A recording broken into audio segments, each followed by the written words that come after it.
I'd like to turn now to the question of fares and ticketing, and again more generally to the cost of service. And you'll remember, Minister, from your time as a member on this committee, there's been a very long-standing concern about complexity in ticketing, about different pricing and deals being available to different people in different places, and about passengers not getting proper information about the cheapest way to undertake their journey.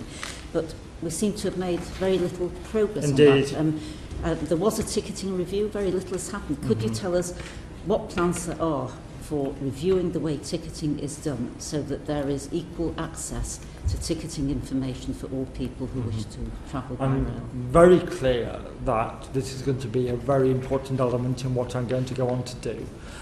We have a circle that we need to square, while there is a capacity demand on the network that requires creative use of ticketing to facilitate that demand to be spread where there is capacity. But every time we seek to do that, by introducing new forms of fares, such as shoulder fares, we are increasing the complexity of the ticketing system, which makes it harder for passengers to understand whether the ticket they are being offered is the right ticket for their particular needs. In addition, I know there have been endless reports, not least from Transport Focus, about the level of public trust in ticket vending machines. People need to be confident that what they're being offered by the ticket vending machine is the most suitable ticket for their needs. And certainly I note myself at Preston Station that people much prefer to go to queue up at the kiosk where there's a human being to interact with than to utilise the automated ticket machines, because that level of public confidence simply isn't there. So one of my key discussion points with the industry is going to be how we can improve the measures, how we can use innovation to improve public confidence. I understand that, I think Peter was telling me earlier today about, for example, you saw in the South West where you had real-time people trying to interact via the ticket machine. If you want to talk about that briefly. Yes, so one of the things we are doing through the current franchising system is to specify a greater focus in this area and to require operators to come forward with proposals that address the concerns that you have rightly highlighted. And so one example of that is we made an adjustment to the South West Trains franchise recently to permit them to trial some new ticketing machines on that network that effectively create a virtual assistant, and the purpose of those machines is to make the interaction with passengers much more easy than the sometimes very complicated interfaces that ticketing machines currently today provide. But these are long-standing issues, and this isn't something that's just arisen now. I mean, this committee and its predecessor committees have raised this time and time again, but very little has actually been done. So why is it going to be any different now? Well, partly because I intend to make sure it is different. I've already spoken to Paul Plummer of the Rail Delivery Group, who is very keen to meet with me to set out his plans. That will be a very challenging initial meeting, because I will want to understand why 10 years ago we were being promised smart ticketing and it has not arrived. I'm told they have plans, I'm told they are working hard towards those plans. I don't want that to be a cliche. I want to understand what the dates are, what the interim measurements are, what evidence progress is being made, because I don't feel there is sufficient progress on this. Who is actually responsible for bringing about change? Is it the department?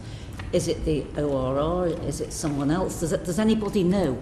I mean, what you say is absolutely correct. Yeah. These issues have been around a long time. We've had repeated assurances that something would happen. Nothing or very little happens, and then the complaint comes again, and it's come to the fore again now. Indeed. And now, what's going to be different? Who's actually responsible for it?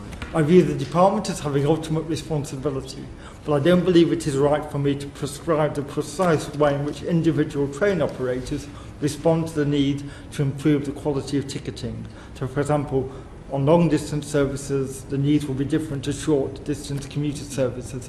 So I want to ensure that I set the level of expectation very clearly to the industry. They then have to respond to that, but I recognise that I am ultimately responsible for improving all of these matters.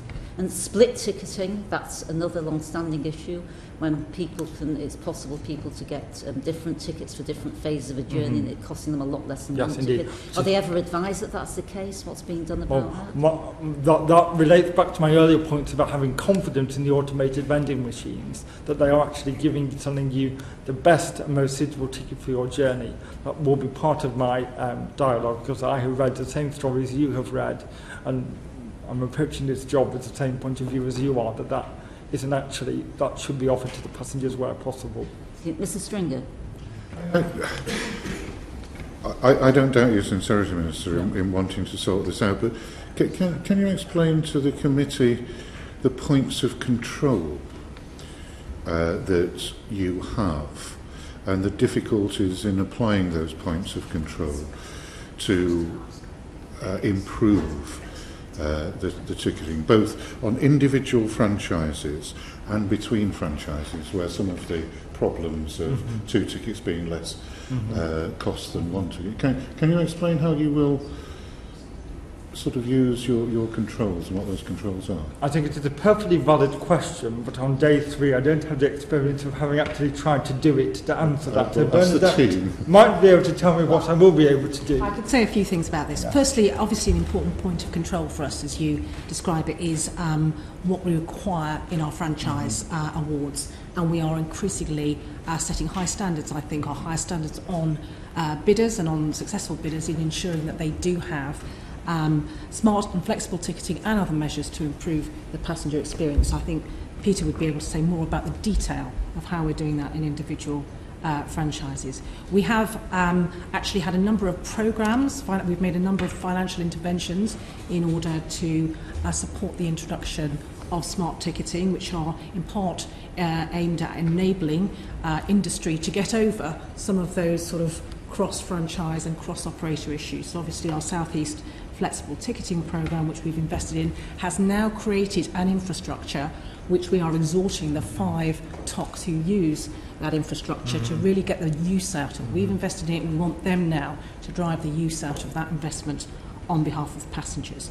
We've committed 150 million to Transport for the North so that they can now introduce multimodal smart ticketing across the North. So again, we've provided direct support in order to enable the industry to provide leadership here. And I would finally say exhortation of the industry in the broader sense.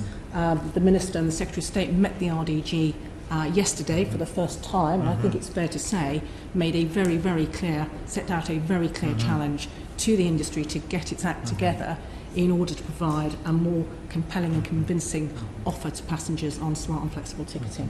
I've never met a rail minister who didn't want to do to improve the ticketing situation, either Labour or Conservative. Can we draw the implication from what you're saying that the real problem has been technical, or has it just been that ministers have wanted to do it but not got round to it? I mean, maybe you can't answer the second part of that, but the first part you can. I can't answer the second. Until I have that engagement with the RDG and understand what they consider to be their hurdles, I can't answer the question in all honesty. I could speculate, and that would be a very dangerous thing to do in a committee. No, on the first part, though, if I could ask the officials whether... I realise that it would be inappropriate to ask them to comment on ministers, but if they could comment on whether there have been technical barriers which have now been overcome, that'd be great. I think there have been some technical barriers, which is why we have been investing in the CEF programme to provide some infrastructure. But I think probably a greater challenge has been around the industry's ability to join up across each own TOC's barriers in order to provide a more integrated service for customers. So I think it's not simply a technical issue. Actually, I think it is an issue about industry leadership, which is why I think the interface now with the Rail Delivery Group on this is so important. And it's about ensuring that innovation does actually occur and occurs in a timely fashion. And I remember being on this committee urging Oyster cards to be rolled out across the north of England. Yeah. Yet we see in London that contactless is now almost supplanting Oyster card. We need to make sure that we are setting the right parameters for the industry without over-specifying what the actual innovation should look like. There will be no point investing in a former technology that then becomes outdated more rapidly because innovation is moving on and what the rail industry can deliver is moving on. So I want to be challenging in what I expect them to deliver, but I want to see the different ideas that emerge. So we already see, for example, on C2C, the use of carnet ticketing with price reductions. We're seeing theft, as you just discussed. We're going to be seeing more use, for example, of part-time season ticketing. I think is really, really important. It's been talked about for far too long. I want to see it actually in place and actually specified in franchises so we can start to drive innovation that way. Is there any penalty if a rail operating company or the RDG or the rail network does not produce adequate ticketing in the view of the Minister? Is there any penalty for that, Mr. I don't know, but Peter might. Well, I mean, there are obligations in their franchise contracts to provide a modern ticketing approach, and to the extent those obligations are contracted, yes, we would penalise an operator if they're not delivering on those obligations. So, if I quoted 2009, didn't I? Is when I think the committee last looked at some of these matters. Though, what are we? 7 years on? So, if 7 years on since that time, train operating companies are not providing adequate and clear and fair ticketing, either the franchise agreement is not being implemented by the department or the department didn't draw up the right agreement. So would it be Ministers responsible when drawing the franchise up? Can you tell me, Mr. Wilkinson? I can't comment on what's gone before. What I can tell you is what we are doing today, which is we are setting out very clear obligations in franchise specifications and therefore in the contracts we award to very substantially improve the ticketing interface for users so that people can increasingly buy tickets on whatever medium they prefer to use, and to require the industry to put in place the technology and the interfaces to allow those tickets to work. And secondly, to make absolutely transparent the fares that are available to people to make sure they are getting the best value for them. To make it transparent that people are going to get the best value for money. Yes. Would that be in a franchise? Has it ever been in a franchise? So that is a general requirement that is placed upon the industry. Fares and ticketing is. So if they don't do it, who can do something about it? Is there a penalty? Would the Minister impose a penalty? Is it the department that has to alert the Minister to it? How is all this monitored? Or is it monitored? So ultimately, if a consumer believes that they have been missold, they have protections in law for that, obviously, but they can also appeal to the rail regulator, I believe, as the ombudsman in this area.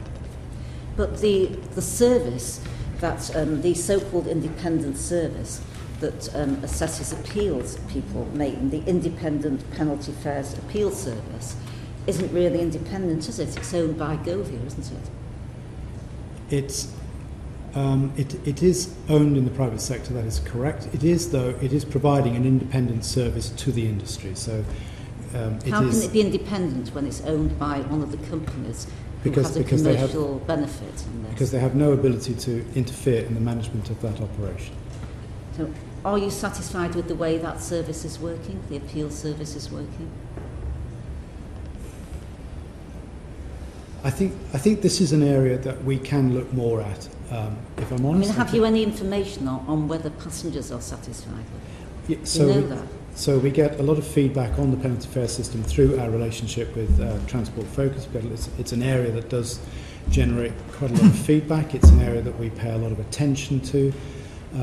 It is important that we have a penalty fares regime in the system, but it must be one that is simple to understand, transparent in its presentation, and fairly executed. And I think that is something that we are looking at. So you don't think it's fair as it operates now? No, I didn't say that. I said with all these things, they are a function of a lot of time and history. I think we are at a point where this is something that is worth looking at in the round as we begin to modernise our fares and ticketing system in this country.